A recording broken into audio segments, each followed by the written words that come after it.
What's going on, Wolfpack Nation? Welcome back for part 2, baby, of this preview here of the NC State versus Syracuse game. Obviously got myself, Layden, and Greg the Leg here, and we got Owen Valentine here with Locked On Syracuse. So if you haven't checked on part 1 yet, make sure to check that out first, as that is a must-do, so that way you can basically see how we got up until this point, and then make sure to tune right back in here. As again, we're going to be getting into now talking a little bit about the injury situation with NC State, talk a little bit about predictions, talk a little bit about the rivalry between God, and I just see now that we just started, I just totally blanked on Jim Boeheim. We're gonna talk a little bit about Jim Boeheim and his famous rivalry with the location of the ACC tournament.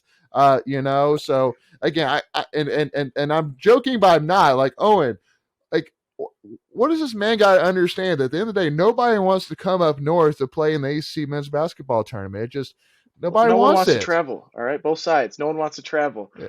All right, Boeheim's just looking for a close game. I think I love the environment down there, so I have no issue with it being down south and staying where it's supposed to be. But Boeheim apparently he misses his games up north and playing his MSG Big East tournaments, and wants to bring it back up. I guess That's true. Who knows? But I hear New York City in March is beautiful. Said no one. Yeah, I mean, Said you get no the one. wonderful. That's It's beautiful true. as the snow falls, and then it turns to slush, and the city takes back over. I was there for a couple years true. ago when they did it at Barclays, and you're exactly right. It was slushy, snowy. It was gross. Yeah. Like it's in Brooklyn. No offense to anyone from Brooklyn listening tonight. Whatever. So, anyway.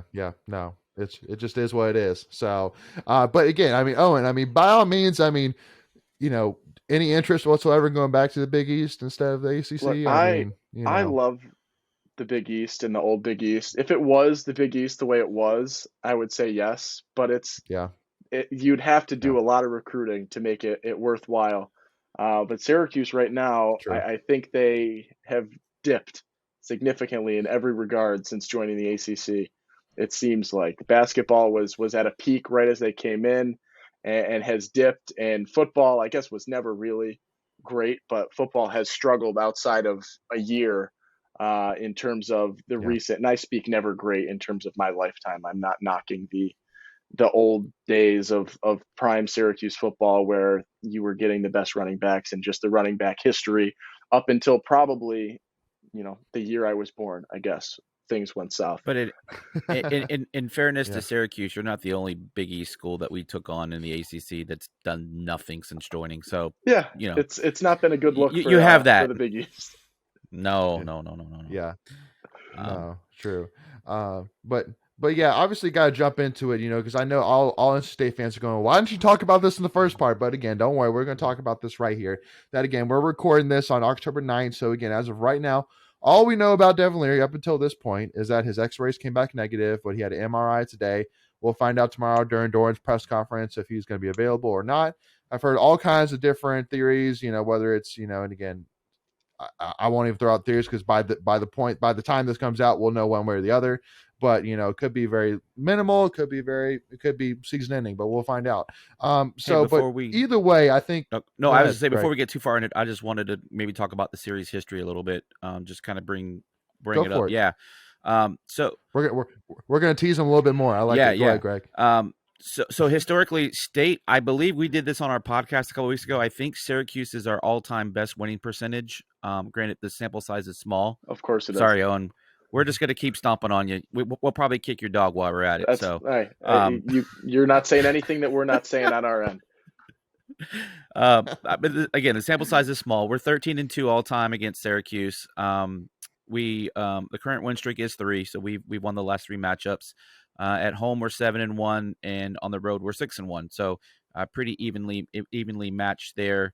But yeah, the last 10 matchups were 8-2, and we averaged scoring 32.27 points a game. So there you go. Take it for what you want. But it's not been great. But again, it's not been great. All right, we get it. You told us it's 13-2 all time. The last win was 2018 when Syracuse has a good year for their, I guess that was their blue moon of the last decade. they beat teams that year. So you were not alone that season. If I remember, that was the Tommy DeVito game where he comes in and saves the day, and Syracuse thought they had their golden boy, and then the next 2 seasons Syracuse realized that was a fluke. But apparently now with Illinois, Tommy DeVito is a good quarterback again. So that has been the whole ordeal. But yes, the win. I mean, they won 9-6 yesterday. Day. I wouldn't say he's a great quarterback. Thank you.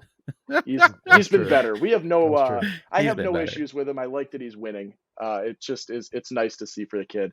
But we definitely thought that when we looked at Tommy DeVito, we had something after that. And then I think the following week he came in against North Carolina and did the same thing, came in for like a drive and scores a touchdown, and was just the momentum boost that Syracuse needed in getting to 10 wins. But since then, it's been back to, I guess, sort of what this whole series has been.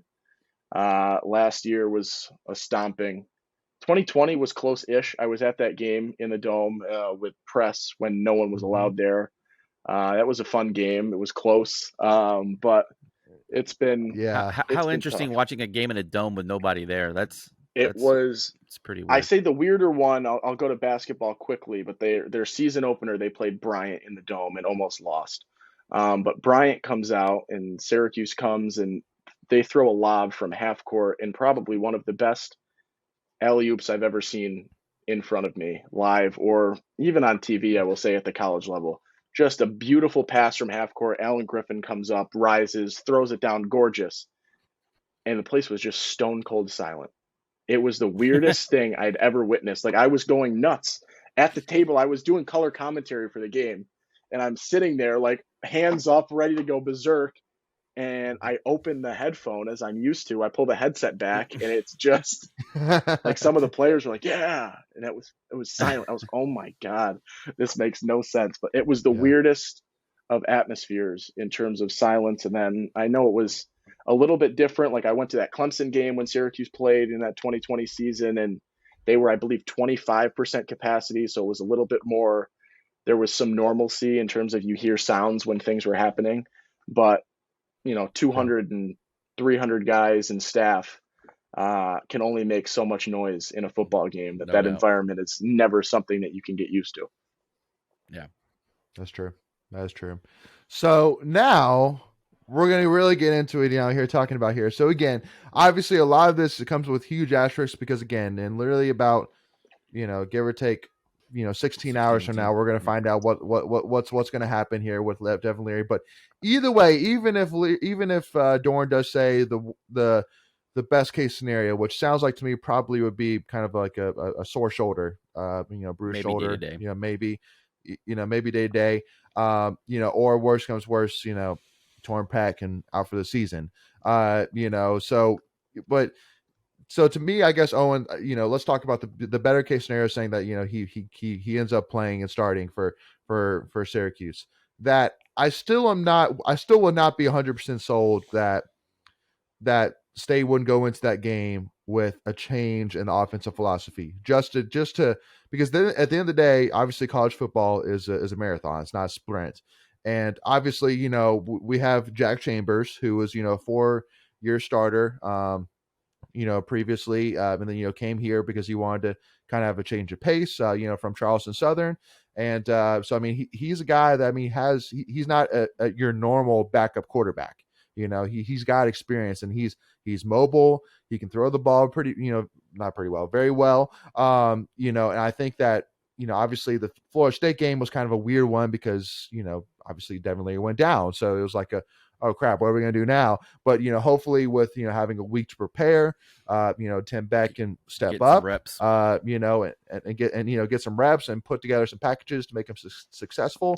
So, but I think it's kind of a funny thing because, if you're Syracuse, I think now all of a sudden you're like, well, I don't necessarily know what to prepare for now, because it could be a huge range. Like you could see Devin Leary none, you could see Devin Leary some, or even if they say he's not playing, are they going to run the ball a lot like they did against Florida State? Are they going to pass more? Like, it's who knows? And here's the one thing I'll add before you answer that, Owen. Dave Doeren could hold all this close to his vest and just not say anything with a little gamesmanship. so that way it makes Syracuse prepare for both quarterbacks. But anyway, what are your thoughts there, Owen? I think that you're 100% correct. If I'm not giving any information on this, and that would be a Dino Babers move, because Dino, I don't think has ever given a piece of information out ever before the absolute last second. If you ask him a question in a press conference, he will give you a metaphor to anything humanly possible, but he will not answer that question. But I think that this is definitely a tough spot for Syracuse, and we mentioned it in the first episode how Syracuse is coming off the bye and they have the benefit of 2 weeks to prepare for NC State. And now you can really have to look back and reevaluate that first week of prep, depending on how much it was, incredibly specific to NC State or just more so rights to the season stuff, new schemes, new packages, things that you want to add and continue expanding this new playbook, because it's only right. You got most of the team for Syracuse with a new offensive coordinator's only known this scheme for like 6 months, honestly. So they're continuing to work on expanding this playbook a little bit. So hopefully, if you're Syracuse, that was the focus of week one, a lot more than let's prepare for everything that you can get from Devin Leary and see what's going on there. I think you have to prepare for both.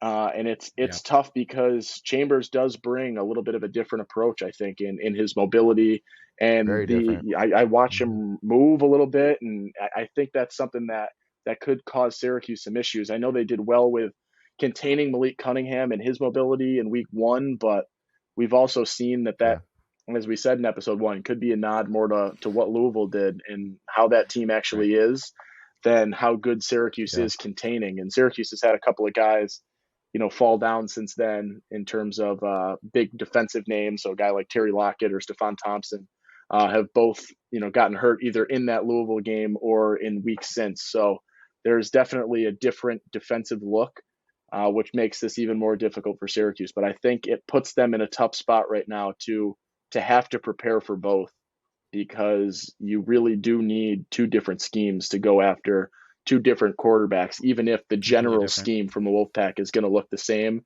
there are going to be enough changes that you've got to be ready for both options. Yeah, and the other thing I'll add too is, State's coming into this game potentially with a lot of injuries on the offensive side. We took a big hit last night, losing Devin Carter and then Demi Sumo, and of course Devin Leary. So again, depending on their situations, this could be a very different offensive scheme. With that being said, as well. Now, the one thing which I will add, though, is that at least from Trent Penix's tweet, it seems like he is going to be back against Syracuse, which would be a huge addition for NC State for sure. Being a great Swiss Army knife, J Sam of a sort, guy that can block, can line up as a tight end, line up as an H back, line up in the slot, even wherever you need him, and he's got speed, he's got size. So I think he'll be a great weapon to finally get back. But at least again, and by this point we'll know where we are with Devin Carter and Demi Sumo. But from what we have right now, it doesn't seem like anything too serious. Correct. I know that from Demi Sumo and Devin Carter that you could see them walking up and down the sidelines, not a problem. Yep. So I think it was more preventative of anything really than necessarily a must, really necessarily per se a pull. But and especially too when Jack Chambers went in and you knew that you were going to be running the ball a lot more than passing. It's like, okay, then let's just put Julian Gray and Keon Lassane out there and let them deal with it instead of having putting Devin Carter in harm's way. But again, it'll be interesting to see, because I know, and obviously Owen, we could talk plenty about the frustrations with the play calling for sure. So I think honestly, for me, this is a huge game for Tim Beck, because at the end of the day, if we're going to get by this, it's a great Syracuse defense. If we're going to get by this great Syracuse defense, we have to put ourselves in a position to win. And it's not a normal of that fact that he's going to have Devin Leary 100%. Because either way, even if Devin Leary's playing, I'm not sold at all that he's playing the full snaps. I fully see there's some packages that are going to be there for Jack Chambers to get in there. At the end of the day, he's a weapon, and you got to use him, especially in this game, because it's a big opportunity to get a top 20 win on the road. It's a huge game for both teams. So, so Owen, I guess kind of leading into it, kind of my next question is, if you're NC State how would you beat Syracuse's defense? Where do you see Syracuse's weakness on the So one defense of the side? things that has been the issue, and I think I talked about it a little bit, but that we really had the most questions about coming into the season with this defense had to do with the defensive line and their ability. They're sort of the least experienced group that Syracuse has had, or that they have on the defense, and it's been something that you're sort of looking at to see what they can do. And they've had their work cut out for them. And I think they've done a pretty good job this year at holding their own. But I think the run game and being able to mix is going to be something that will really benefit NC State in terms of attacking this defense. The secondary for Syracuse is outstanding, and I think I would put them in the conversation of being possibly, especially when you look at the cornerbacks, the best in the ACC. They deserve to be in that conversation. I think the way they've performed and what they've done in the past. So their secondary has been strong all season. I think there's one or two plays where maybe they've been burnt, but they really have held the expectations and lived up to the expectations. I think you're going to have to be able to show different looks and get after it with the run game, because you're going to need a dual look to be able to work with this defense, to work against this defense, because of how effective they've been against the pass, and they've really held. And two of these games, it's a nod to who they played, but they have held offenses that can put up numbers to lower numbers, I guess. And then you look at Purdue, which is the only team that's performing, and O'Connell and Charlie Jones went off for, I think, 200 yards as a passing catching duo. So you can beat them in the air, but it's a lot tougher to do that only. So having that dual look and getting the ground game going is going to be huge, because that is how you're going to be able to exploit the D line a little bit. And find those gaps and be able to get those chunk plays, especially in early down situations, that will allow you to take those deeper shots and have the ability to take your chances against a better secondary. Yeah. Before we continue, I want to take a quick second to tell you about our sponsor, Flatlands Jessup Insurance Group, that has your whole world covered, with agents in 5 offices throughout Eastern North Carolina to help you decide how much coverage you need, offering policies for home and auto, recreational vehicles, commercial, crop, health, life, and employee benefits. They are able to combine options to find a comprehensive solution that works for you. Flatlands Jessup protects the things you love so you can spend less time worrying and more time enjoying them. Find them on Facebook and Instagram at Flatlands Jessup. You can also visit their webpage at www.flatlandsjessup.com. So please make sure to go and check them out. And then, kind of changing gears and kind of jumping to the other side here. So obviously, one guy we haven't talked, a lot about, and Sean Tucker, again, I mean, obviously, talked to, in the first part about, how there's no doubt he is a great talent, probably definitely one of the most talented running backs in the AC, and definitely probably in the country as well. So I got to first kind of ask, do you look forward at all to Sean Tucker's post game tweets at all, as much as we do? Or Sean has the best Twitter account that you could find. I he always does. Maybe of all time. Fun. It's great. So fun. I always feel like he reminds me of like a dad tweeting about their son's game. Like it's the Facebook post almost after the game, is just the way it mentally reads to me. And it is, I love that he's embraced it now, and he's got all of this pleased merch that he's putting out. And we've got, I think it's the Sean Tucker pleased tracker. So how pleased he was with his performance. They look at every game. There have been 2 pleased, 1 kind of pleased, and 1 I'm not pleased.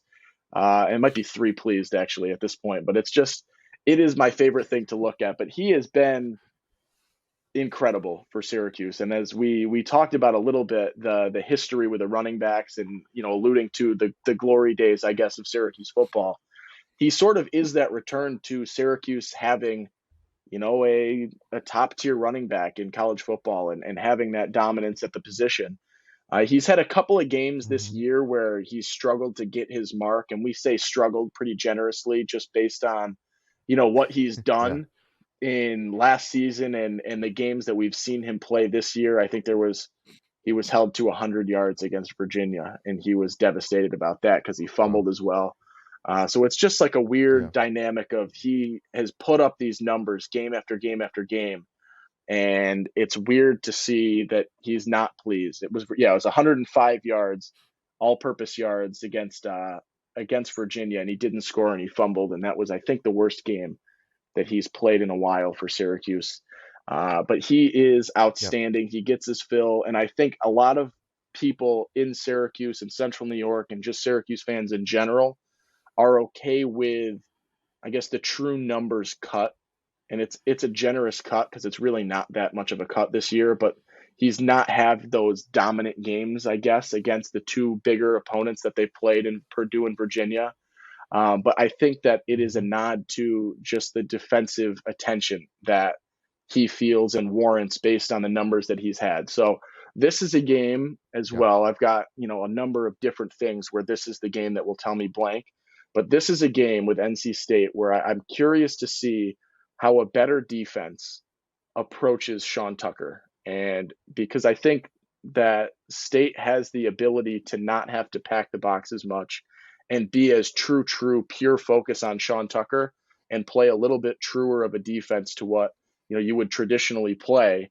And that is going to tell me a lot about what Sean can do in that situation. And also as a nod to what Garrett Schrader can do when the defensive focus is a little bit more, or can be a little bit more on the passing game and a true defensive scheme that would be, traditional to how NC State would go into any game and not really have to completely adjust everything. So Sean's been bad in quotes, I guess, but he's still outstanding. He put up 210 rushing yards, albeit against Wagner last week in the first half.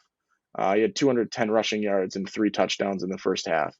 And Dino Babers, this is where I get angry with Dino, puts him back in the second half, and he goes down. And he's fine, but Dino puts him back in, and he goes into the medical tent on that first drive out of the second half. And that set Syracuse Twitter aflame in a 50-point football game. It is crazy to have the ability to set a fan base off as quickly as that happened in the second half. Wow. So sticking with Sean Tucker last year, I know he gashed us decently last year. He averaged almost just over 8 yards a carry last year, and he had over 100 yards. And I think he was probably maybe one of 2 running backs, maybe 3 that got over 100 yards on our defense. And the last couple of years we've been really good on the rush defense. But that is one area that definitely concerns me coming up is can we contain Sean Tucker? But looking at some of the stats as well, you guys are pretty balanced as far as the ACC leaderboard. You guys are I think 5th in points a game, just over 38. And granted, you kind of touched it a little bit, but that Wagner game kind of inflated those numbers. Yeah. But you're 5th in rushing and 6th in passing as far as offensive ACC leaderboard. So just kind of speak to the balance a little bit of the offense. You guys are, handling your business on both facets of that side of the ball. Yeah, I think when you look at Syracuse and you looked at what they did last year, and they ran the football last year, that was the only thing that they really could do because it was tough to have success through the air. Schrader 100% struggled passing last year, and DeVito, I believe, started 2 games before Schrader took over. So it was just that weird. There was nothing going in the passing game, and it was atrocious. And I think we had a discussion preseason about what was more likely: Syracuse to have 35 rushing touchdowns this year, or for them to pass for 10, which was just our joke because of how bad the passing game was last year. And we heard in ACC Media Day that this new offensive scheme was going to be an air raid. And that threw us off a lot because we were not prepared for that or to hear that as a phrase, but they really have embraced it. Not necessarily a true air raid, but they have embraced the passing game a lot more than we really anticipated. And I think it's worked well for them to be able to have that balance, especially given how mobile Schrader is as a quarterback as well. So to be able to have the ability to pass and the passing success that they've had in terms of accuracy and completion percentage, not necessarily huge plays, but that accuracy has been a big deal, and it's forcing defenses to have to stay and not be able to contain Schrader as much as maybe you'd hoped. And Schrader's been able to break off for some longer runs. So that balance has definitely helped this offense as a whole because it allows them to play off of the ability that, they have in terms of you have to be prepared for Sean Tucker to get the ball on every play. But you also now have to be worried about a passing game that is still up in the air. We're not exactly sure how good or how bad it is, but has shown that it's something that Syracuse is going to continue to do and something that they want to do and are going to mix in at all points throughout that game. Plus the mobility of Schrader. I think sort of that trio of things works well for this offense and helps that balance out. There's a chance NC State comes in and exploits the offense and what they've done. And I think that in my mind, it could be a little more than a chance. I think a lot of things are going to be pointed out about this offense and maybe some of the holes that are still there in this game. But I do think that that balance, as much as it was a surprise to see the emphasis on the passing game, given the question marks about receivers, given the ability for Schrader to throw the ball or lack thereof from last season, it has been really nice to see that there is a return to balance and some sort of equilibrium, because you can run the ball a heck of a lot better if there is a threat of passing, and it just gives you so much more space, even if it keeps the defense honest. Exactly. Yeah. So it's been a good balance for them, but I am curious to see what this week and the next month or so of football says about what Syracuse will go to when times get tough and when games get tougher and when defenses have a lot more ability. Yeah, I'm sure probably when you heard that quote from Dino, you probably wanted to pull him over and be like, "Are you sure you didn't meant to say triple option instead of air raid? Because we are way closer to triple option than we are air raid was right not now." the term we were anticipating by any means. Yeah.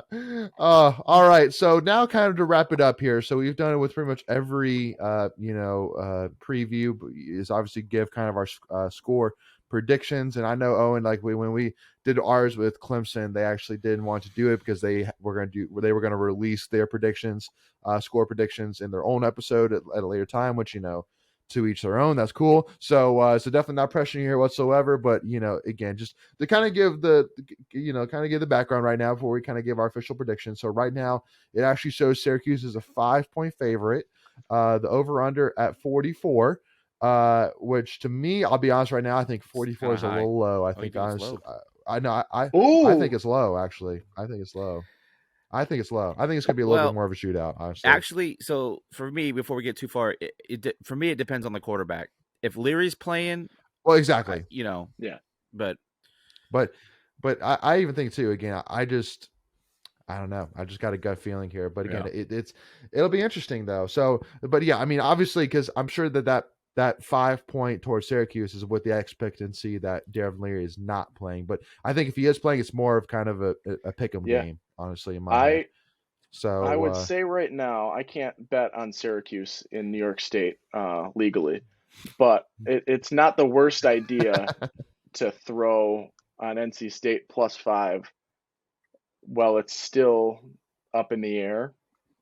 And if the Leary news is in favor of NC State, then you're going to get a lot of points to work with that you wouldn't have otherwise. If I were to, I will give a prediction here, and I will give a prediction on our Friday episode. And there's a chance they're not the same. And I would say probably a good chance they're not the same. But I will give you my current spot in terms of my prediction. Your Sunday prediction. My Sunday prediction. And I am 5 for 5 predicting Syracuse games so far this year. Which has not been all too tough. I just predicted a win so that the crowd and the Syracuse faithful didn't come after me. But I'm going to be – I think this is an NC State win. I think Syracuse can hold their own in here in terms of the score, not necessarily in terms of direct comparison. I'm going to put this at maybe it's not the greatest score. 31-17 NC State. So I guess I will take the over even with the quarterback situation. I don't like that number actually. 27-14. Same margin. Different score. Not the same margin. Different combo. Okay. I don't know. Okay. Yeah, I like that one better. 27-14. Okay. All right. Yeah. No, for me, I kind of look at it as, again, I mean, again, this is Sunday, this is 6 days before. And at the end of the day, I think this is definitely a game where who knows what's going to happen with Jack Chambers and Devin Leary. Who knows what's going to happen? Do we get Tyler Baker-Williams back on the defensive side? I think if he does come back, that's huge.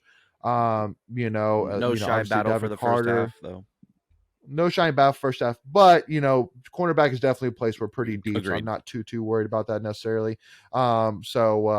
But yeah, I mean, does Trent Penix officially come back? Things like that. But for the time being, I do honestly see it as a little bit of a higher game. I really do. I don't know why, but that's where I just have it. So I'm gonna say 27, but I'm gonna say 21. I'm gonna say 27-21. I don't hate that. 27-21 NC State. Yeah, I think it's a little bit higher than the over under right now. So, Greg, what you got? Yeah, for me, it all boils down to the quarterback situation. I think obviously that's the elephant in the room.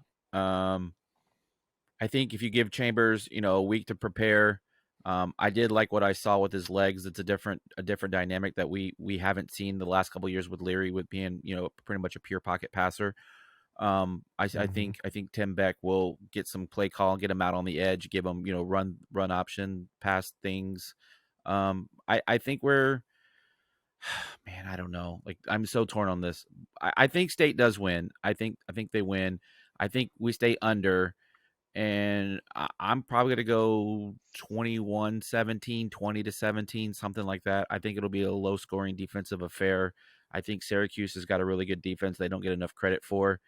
The crowd noise could be a thing with the dome. There sounds like you're having a good crowd there. Jack Chambers has not played on the road, so that could be a problem if it is Jack. Mm-hmm. So I think it's gonna be low. I think we do win, but I don't know. I'm nervous. I'm actually more nervous about this game than any of the other games, including Clemson. Yeah. Wow. That's a good thing to hear for Syracuse. But I will say that the noise, they have not sold the number of tickets that they've been looking for in a couple of these games, despite being undefeated. But I believe a Purdue reporter said it was the loudest atmosphere he's ever been in the Dome for Purdue, which going through Big Ten play, I would take that as very much a compliment in Central New York. Absolutely. I will give you this. This game gets out of hand if NC State can be a presence in Syracuse's backfield. The O-line is exploitable, very much so. They're the weakest link of this team right now.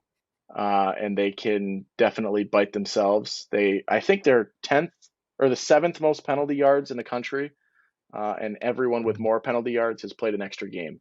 So they are disgustingly bad in terms of penalty yards, and the O-line has been tough, and they are definitely exploitable, and Schrader reverts back to previous tendencies when under pressure. So if you can pressure Schrader, this game will be a nightmare for Syracuse, and could be a much bigger margin than any of us predicted down the run, if that's the case.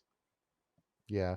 For me, and again, this is just me, I'm definitely no football expert by any means, and definitely not a football expert or defense expert, whatever it is. But to me, honestly, from what I've seen, especially too with the fact that you have Peyton Wilson and Drake Thomas on the edges, who are two of the best blitzing and overall linebackers in the country, but definitely blitzing wise. I mean, they give you speed, they give you the power factor. I mean, they can lay the body. And so to me, I'm almost, what I want to do is every single time Tony Gibson rushes 3, I want to put a shock collar around his ankle that gives him a 100-volt shock, because I mean, there's no reason whatsoever, man. You should be, and because especially too, since our secondary is very strong, it's like, how are you not confident enough to say, okay, within 3 or 4 seconds, we're going to get to this quarterback, and for those 3 or 4 seconds, I feel confident enough in the secondary that they're going to hold on to the receiver for 3 to 4 seconds while we get to this guy.